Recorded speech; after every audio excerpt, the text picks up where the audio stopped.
कैसे हैं आप सब? आशा करती हूँ आप सब अच्छे होंगे, स्वस्थ होंगे। स्वागत है आपका इस कक्षा में। आइए आज हम पढ़ते हैं हिंदी व्याकरण का पाठ 2 वर्ण पिचा। तो चलिए शुरू करते हैं। इस पाठ में क्या क्या है? ध्वनियां, वर्णमाला, वर्ण के भेद, व्यंजन में व्यंजनों की ध्वनि, खाली स्थान में सही वर्ण भरकर शब्द बनाइए। तो चलिए शुरू करते हैं। पवन पवन, और इससे एक और शब्द बना व। ठीक है। थर्मस थर्मस, और सरकस सर्कस, दो शब्द बने। कमल कमल, और कलश कलश। ठीक है। चलिए शुरू करते हैं पाठ। बच्चों, आपने कभी इस बात पर ध्यान दिया है कि जब हम कुछ भी बोलते हैं तो हमारे मुख से कुछ ध्वनियां बाहर आती है। इनका कुछ ना कुछ अर्थ होता है। इन ध्वनियों से मिलकर ही शब्द बनते हैं और शब्दों से वाक्य बनते हैं। जैसे कलम शब्द की ध्वनि है क अ ल अ म अ। ध्वनि मतलब साउंड भी बोलते हैं इसको। ठीक है। कलश शब्द की ध्वनि है क अ ल अ श अ। तो इन ध्वनियों को हम और छोटा नहीं कर सकते हैं। वर्ण ध्वनियों के लिखे जाने वाले रूप को वर्ण कहते हैं, और ध्वनि जो है भाषा की सबसे छोटी इकाई है। वर्णों का व्यवस्थित समूह ही वर्णमाला कहलाता है। वर्ण के रूप यानी वर्ण के दो भेद होते हैं, स्वर और व्यंजन, है ना। हमने पहली कक्षा में भी ये पढ़ा है। स्वर हिंदी में 11 होते हैं। अ आ इ ई उ ऊ ए ऐ ओ औ औ।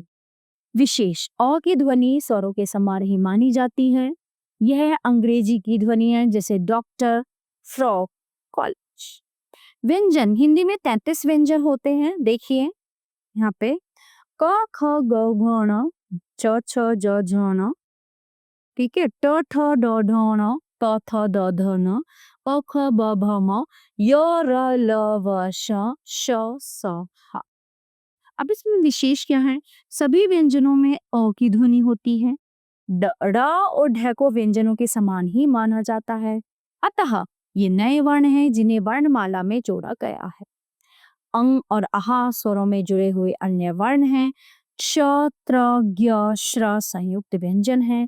अतः हिंदी वर्णमाला में 52 वर्ण होते हैं। ठीक है। संयुक्त व्यंजन, कुछ व्यंजन संयुक्त व्यंजन रूप से भी बोले जाते हैं। अब वो कौन कौन से हैं आइए देखते हैं। जैसे क श श यानी कि कक्षा रक्षा, तर त्र पत्र मित्र, ज य ज्ञ ज्ञान विज्ञान या ज्ञानी भी होता है। ठीक है। श र श्र श्रम विश्राम। ठीक है। तो आइए आखिर में हम देखते हैं इस पार्ट में हमने क्या सीखा। जब हम कुछ बोलते हैं तो मुख से हमारे ध्वनियां निकलती है, यानी साउंड निकलता है। ध्वनि भाषा की सबसे छोटी इकाई है। वर्णों का समूह ही वर्णमाला कहलाता है। वर्ण के दो भेद हैं, स्वर, व्यंजन। हिंदी में 11 स्वर और 33 व्यंजन हैं। सभी व्यंजनों में अ की ध्वनि होती है। ठीक है। प्यारे बच्चों, ये पाठ यहीं को समाप्त होता है। आशा करती हूँ आपको अच्छे से समझ आया होगा। मिलते हैं अगली कक्षा में। धन्यवाद।